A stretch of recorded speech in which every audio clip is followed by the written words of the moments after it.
Hello friends, welcome to AH times. Friends, ఈరోజు మీ అందరికీ ఈ వీడియోలో ఇప్పుడే వచ్చినటువంటి ఒక ఫ్లాష్ ఇన్ఫర్మేషన్ అప్డేట్ గురించి చెప్పడానికే ఈ యొక్క వీడియోని అయితే చేయడం అయితే జరుగుతుందండి.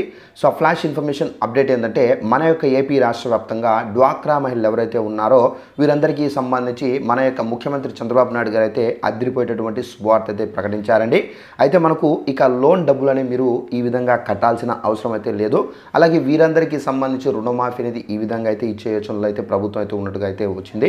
అలాగే మనకు కొత్తగా 11 లక్షల వరకు అయితే లోన్ వడ్డీ లేకుండా రుణాలు అనేది ఈ రూపంలో అయితే ఇస్తారు. ముందుగా ఈ గ్రూపులకు మాత్రమే ప్రిఫర్ అయితే చేస్తున్నారండి. అయితే దానికి సంబంధించిన పూర్తి వివరాలు తెలియజేస్తాను. ఈ వీడియో నచ్చినట్లయితే లైక్ చేసుకొని ఛానల్ సబ్స్క్రైబ్ చేసుకుని వారు వెంటనే ఛానల్ కూడా సబ్స్క్రైబ్ చేసుకొని ఫాలో అవుతారండి. ఇక ఆ వివరాలని తెలుసుకుందాము. అయితే మన యొక్క ఏపీ రాష్ట్ర వ్యాప్తంగా డ్వాక్రా మహిళలు ఎవరైతే ఉన్నారో వీరందరికీ సంబంధించి మనకేంటంటే ఒక శుభవార్త కూడా అయితే వచ్చిందండి. అయితే డ్వాక్రా మహిళలకు సంబంధించి గత ప్రభుత్వంలో అనగా మనకు సీఎం జగన్ గారి ప్రభుత్వం గత ప్రభుత్వంలో మనకేంటంటే డ్వాక్రా మహిళలకు సంబంధించి వడ్డీ రేట్ అనేది ఎక్కువ ఉండి, సో ఆ ఎక్కువ ఉన్నటువంటి వడ్డీ రేటుతో చాలామందికి లోన్స్ అనేది ఇచ్చారు ఆ గవర్నమెంటు. అయితే ఆ గవర్నమెంట్ లాగా కాకుండా ఇప్పుడు మనకేంటంటే సీఎం మనకు చంద్రబాబు నాయుడు గారి గవర్నమెంట్ ఏర్పడింది కాబట్టి ఇప్పుడు చంద్రబాబు నాయుడు గారు ఏంటంటే అతి తక్కువ వడ్డీతో అయితే మనకు మహిళలకు సంబంధించి లోన్స్ ఇవ్వడానికి అయితే ముందుకు అయితే వస్తున్నారు. అయితే మనకు పాత రుణాలు ఏవైతే ఉన్నాయో, అంటే మనము గత ప్రభుత్వంలో ఏదైతే రుణాలు తీసుకొని మనము ఆ అధిక వడ్డీని మనము చెల్లిస్తూ ఆ రుణాలు అనేది చెల్లిస్తూ ఉన్నాము. అయితే మీరు గత ప్రభుత్వంలో ఏదైతే వడ్డీ తీసుకొని మీరు రుణాలు అనేది తీసుకొని కడుతూ ఉన్నారో ఆ వడ్డీ అనేది మీరు కట్టవలసిన అవసరం అయితే లేదు. సో ఇప్పుడు నూతన విధానంలో ఏదైతే అనగా మీరు మీ యొక్క రుణాలు ఏవైతే తీసుకొని ఉన్నారో ఆ రుణం అనేది కంప్లీట్ అయిన తర్వాత ఇప్పుడు ఎవరైతే కొత్తగా లోన్స్ అనేది తీసుకోవాలనుకుంటున్నారో అలాంటి వాళ్ళందరూ ఏంటంటే ఇప్పుడు మీరు తీసుకునేటటువంటి రుణాలపై ఏంటంటే అతి తక్కువ వడ్డీతో ఈ రుణాలు అయితే ఇస్తామో, పాత విధానంలో ఏదైతే రుణాలు అయితే ఇచ్చారో ఎక్కువ వడ్డీ వేసి ఆ విధంగా మీరు కట్టవలసిన అవసరం అయితే లేదు. ఇప్పుడు మనకు కొత్త విధానంలో ఏంటంటే మనకు తక్కువ వడ్డీతో మీరు రుణాలు అనేది కట్టాల్సిన అవసరం అయితే ఉంటుందండి చెబుతున్నారు. సో మీకు వడ్డీ రేట్ అనేది చాలా వరకు తగ్గుతుందండి. అలాగే మనకు రుణమాఫీకి సంబంధించి చూసుకున్నట్లయితే గత ప్రభుత్వంలో మనకి ఏంటంటే రుణమాఫీ అని చెప్పేసి మీరు ఎంతైతే లోన్ అనేది తీసుకుంటున్నారో సో ఆ లోన్పై మీకు ఏదైతే వడ్డీ వస్తుందో సో ఆ రుణాన్ని భర్తీ అయితే చేసి మీకు రుణమాఫీ రూపంలో అయితే ఆ డబ్బు అనేది చెల్లిస్తూ వస్తూ ఉన్నారు.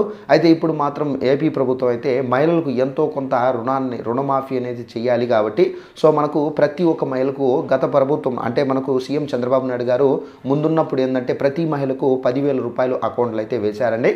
సో మేబీ ఏంటంటే అదే విధానాన్ని అయితే మనకు తీసుకొని వచ్చే అవకాశం అయితే ఉన్నట్లుగా కూడా ప్రభుత్వ వర్గాల నుండి అప్డేట్ అయితే వచ్చింది.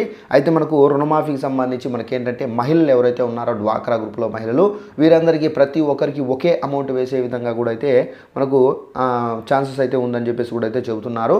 అలాగే మనకు ఇప్పుడు ఏంటంటే డ్వాక్రా మహిళలు ఏంటంటే వీరందరికీ కొత్తగా 11 లక్షల వరకు అయితే వడ్డీ లేకుండా రుణాలు అనేది అతి తక్కువ వడ్డీతో మనకేంటంటే రుణాలు అనేది ఇవ్వబోతున్నారు. అయితే మనకు ఒక గ్రూప్ చూసుకున్నట్లయితే 11 లక్షలు ఇస్తే కనుక మన 11 లక్షలు కొంతమందికి ఏంటంటే 20 లక్షలు ఇస్తున్నారు. అంటే 20 లక్షలు ఇస్తే గ్రూపులో 10 మంది ఉంటారు కాబట్టి ఒక్కొక్క మహిళకు 2 లక్షలు అయితే వస్తుంది.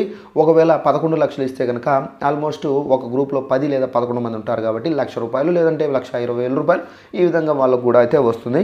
ఈ విధంగా కూడా మీకు అయితే ఇస్తున్నారండి డ్వాక్రా మహిళలకు సంబంధించి. అలాగే ముందుగా ఇలాంటి గ్రూపులకే ప్రిఫర్ చేస్తున్నారు. ఎలాంటి గ్రూపుల కంటే ఎవరైతే లోన్ పర్ఫెక్ట్ టైంలో తీసుకొని పర్ఫెక్ట్ టైంలో కట్టి కంప్లీట్ చేసి ఉంటారో అంటే వాళ్ళ యొక్క సివిల్ స్కోరు బాగుంటుందో వారికి మాత్రమే ముందుగా ఈ లోన్స్ అనేది ఇవ్వాలని చెప్పేసి మన యొక్క ఏపీ ప్రభుత్వం అయితే నిర్ణయించడం అయితే జరిగింది. ఎవరైతే ఆ రుణాలు తీసుకొని సరైన సమయానికి చెల్లించకపోవడము, చెప్పిన డేట్కి చెల్లించకపోవడము, సో కంతులుగా కట్టకపోవడము, సో ఈ విధంగా డిలే చేస్తూ ఉంటారో అలాంటి వాళ్ళకి మాత్రం ముందుగా ఈ రుణాలు అనేది ఇవ్వరండి. సో ఎవరైతే పర్ఫెక్ట్గా ఉండి సివిల్ స్కోర్ బాగుంటుందో వారికి మాత్రమే ముందుగా ఈ రుణాలు అనేది ఇవ్వడం అయితే జరుగుతుంది. సో ఇదండి మనకు డ్వాక్రా మహిళలకు సంబంధించి అందినటువంటి గుడ్ న్యూస్. ఈ వీడియో నచ్చినట్లయితే లైక్ చేసుకోండి. సో రుణమాఫీకి సంబంధించి కానివచ్చు, లోన్స్ పరంగా కానివచ్చు, ఎలాంటి అప్డేట్ వచ్చినా అలాగే మన యొక్క ఏపీ ప్రభుత్వానికి సంబంధించి పథకాలకు సంబంధించి కూడా ఎలాంటి అప్డేట్ వచ్చినా కంపల్సరీగా తెలియజేస్తాను కాబట్టి వెంటనే ఛానల్ సబ్స్క్రైబ్ చేసుకోండి. Thanks for watching this video. All the best.